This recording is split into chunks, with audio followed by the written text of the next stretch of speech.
A very, very rare and exceedingly rare Final Takes Wednesday here on Orange Bloods Live. Football with Friends. Alex Dunlap and Cody Carpentier here with you.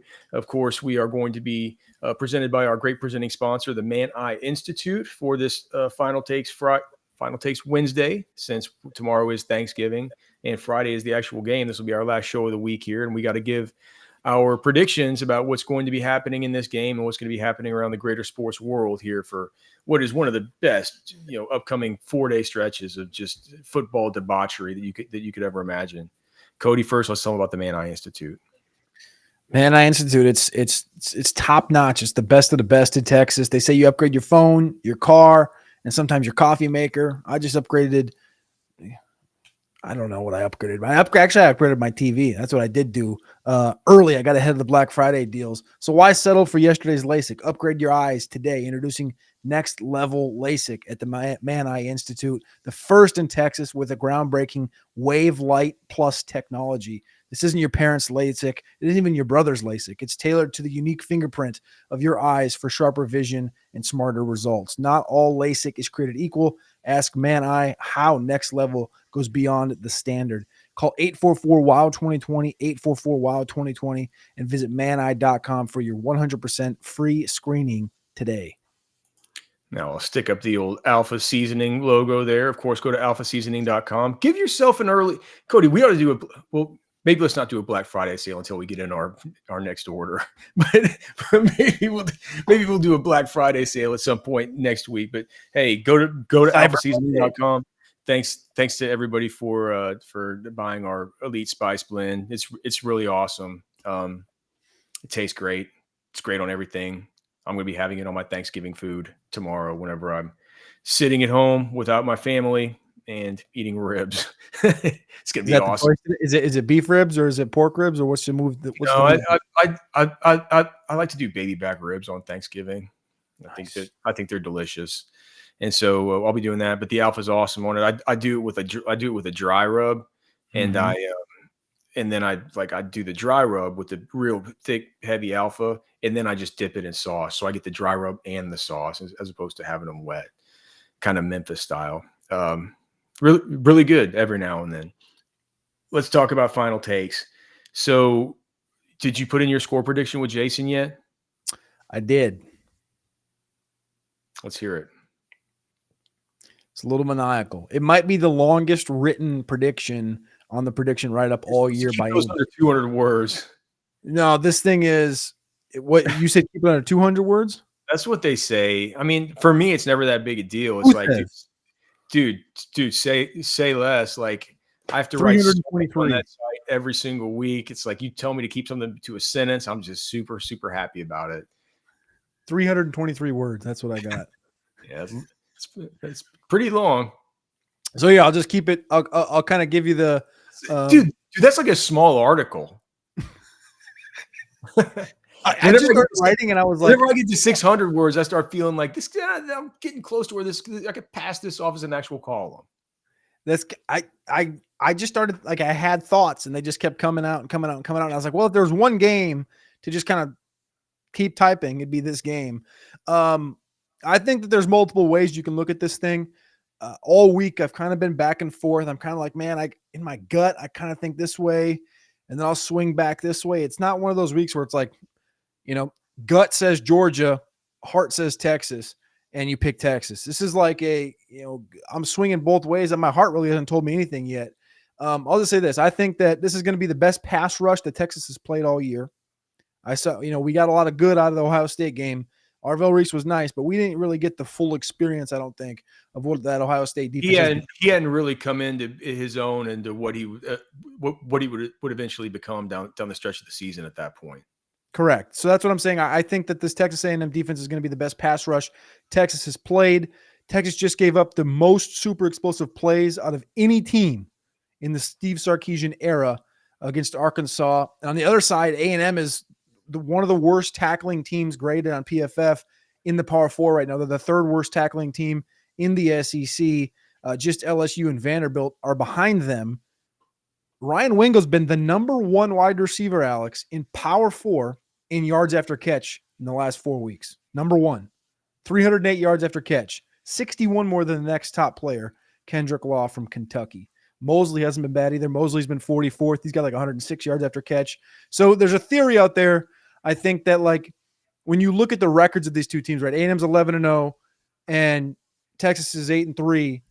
And I think in the back of your head, you might go, man, at the beginning of the year, if I would have told you that Texas was 11-0, going to be 12-0, and A&M was 8-3, about to be 8-4, I said that might have been the most bet scenario for these two teams if a sports book offered it, right? Texas is number one team in the country. They're going to go undefeated. They're going to go to the conference championship. A&M is going comes to up they're going to go 8-4. Yeah. And I'm not going that direction. I'm not going Texas going 8-4. I'm going to go to the direction of in 2018. This, Arch Manning has been compared to Joe Burrow multiple times this year, right? In 2018, the year before one of the craziest, one of the best offenses we've ever seen in college football, the 2019 LSU team. In 2018, that was his first year at LSU. Joe Burrow got off to a bumpy start, multiple games with sub 50% completion percentage. They finished 9-3 that year, 10-3 after the bowl game. During that year, the Tigers lost at Florida by 8.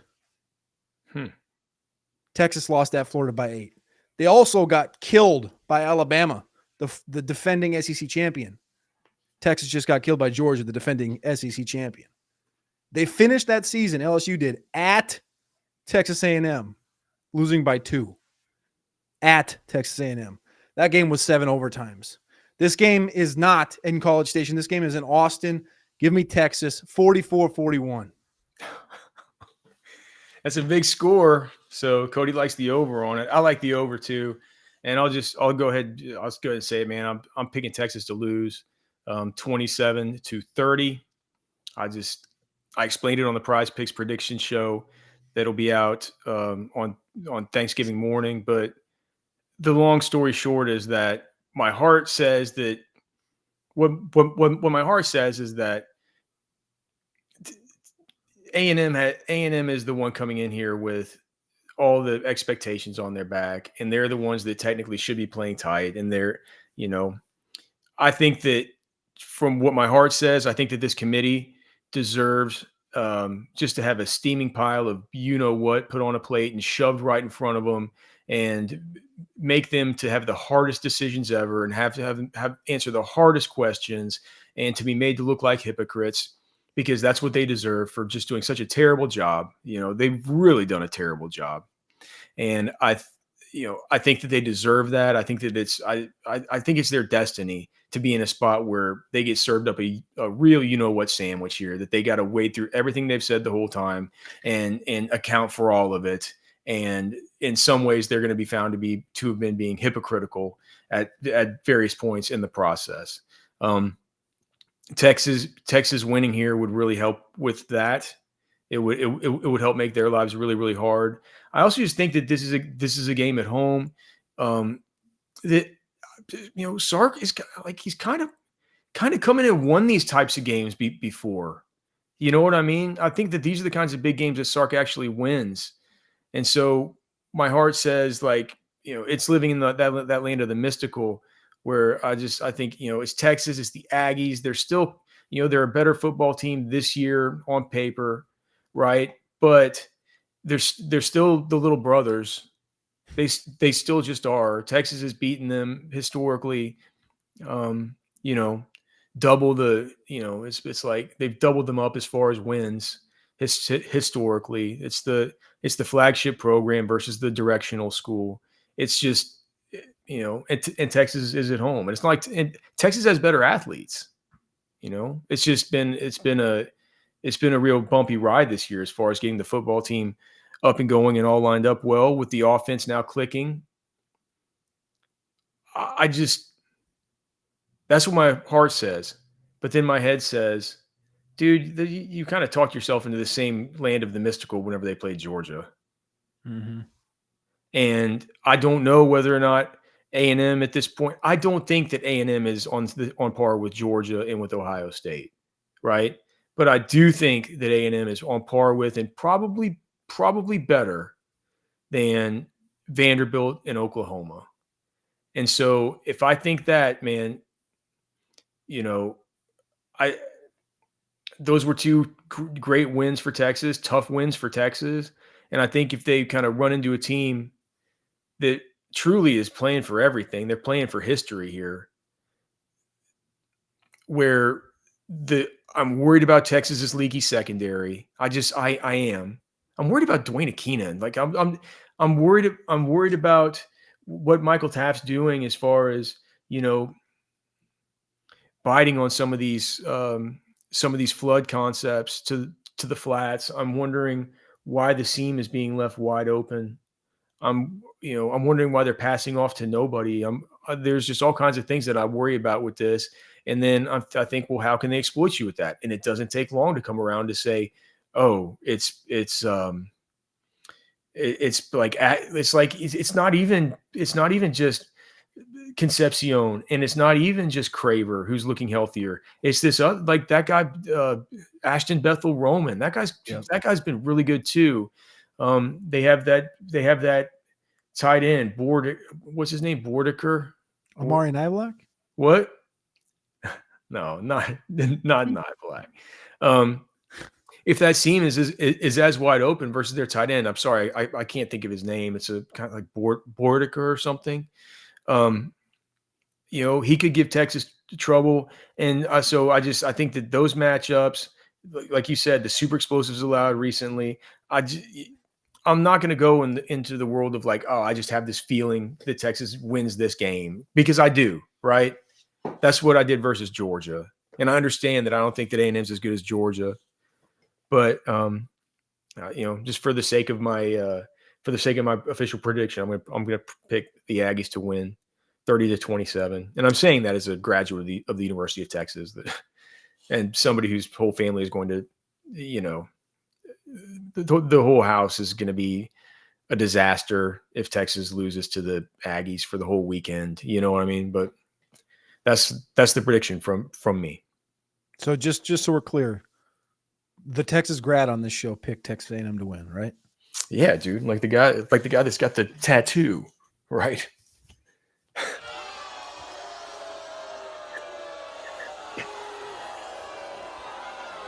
Hey, my picks have been so bad this year that like I figured it might give Texas the old reverse catch 'em jinx. I like it. What if I told you? So this is a stat I had in my behind enemy lines this week. The Des Ricks and Will Lee, their two cornerbacks, are the most flagged cornerback duo in the SEC this year. Arkansas's two corners, Julian Neal and Kenny Walker, have 16 flags as well. But Des Ricks and Will Lee combined for 16 flags at the cornerback position, as well as the four worst tackling defensive backs in the SEC. There's two on Texas, Gilbo and Grayson Littleton, and two on Texas A&M, Dalton Brooks and Des Ricks. So as far as the back ends go, it's not just Texas's back end that's been a little shaky, I guess. Here's the other thing too, man. It's like, talking about just, final takes. Like my final take on a Wednesday going into this game is I still don't know if Ant Hill is going to play. I don't think anybody. How many points is he worth? Dude, with the way, did you see the way the Lafau and Trey Moore and Ty, and because that's who it's going to be. It's going to be Lafau and Trey Moore for the whole first half, because Ty Anthony's going to be out for the first half. Probably a little Bo Barnes. Ty Anthony, you talked about all the missed tackles from Gilbo. Like Ty Anthony Smith he's always missing tackles, but Trey Moore's been better on the missed tackles stuff. Lafau hasn't been. I think he's missed 7 tackles this year. I don't have it pulled up, but he's still. Lafau, if we're calling spade, he's regressed compared to what he was last year. Oh, dude, yeah. But it's not the missed tackles with him so much. It's the horrible run fits. You just say to yourself, like, how did I was just looking at this, and I'm like Trey Moore, how on earth are you trying to fit up B gap whenever the 3 technique is already fitting up B gap? You can't do that. You need to be you need to be coming off the tackle's hip, his outside hip with your inside hip. Get your hips in line with the line of scrimmage, right? And then be ready to have the the initial quarterback contain, Yeah. and you're just like, here you are, you're fitting up. You're like, how does he? And maybe it's just because he's played a lot of edge and not so much inside linebacker. But I'm like, how does he not know how to spill and to scrape to his various interior and outside gaps? I truly don't understand it. And then with LaFau, it's not so much that it doesn't seem like he doesn't get it. With him, you don't see him go, running into somebody's, like running into like Murad Watson's back, right? Yeah. You don't see that as much. But what you see him doing is he has a lack of speed. And so he gets this head of steam going up whenever he's trying to scrape. And when he's trying to scrape, when he gets this head of speed going, whenever he has to actually stop and fit up the gap, it's just so easy for people to just kind of take his momentum. He's unwieldy and they can cut up inside of him. And it happens over and over and over again. And so I know that this is something, like, if I'm seeing it, I know that opposing coaching staffs are seeing it. I'm sure this coaching staff is seeing it. But it's whenever I look at the defense, and I'm just like, man, I think that Ant Hill, you asked how many points he's worth. He's probably, like, people were going to think this is crazy. People are going to think this is crazy because they say that a quarterback's worth a touchdown. I think that Ant Hill's worth a field goal. I like that. I think he's worth a field goal because he like, if Ant Hill's in there, those drives. I was kind of going the opposite of that. I was going to say 4.5, because like the difference between scoring a touchdown and kicking a field goal. You know what I'm saying? Okay. Well, yeah. So that's kind of where I was. So we're right in the same ballpark. Yeah, because he's the kind of player that just doesn't, if they're at the 50 facing a third and 6, like, he's the kind of player that doesn't allow you to extend that thing to get to that little green line where it says career long field goal that you got to get here. Yeah. Because all that is another first down plus 4 yards. So, yeah, you got any? You have a MVP? So let's say Texas wins. Who's the offensive MVP?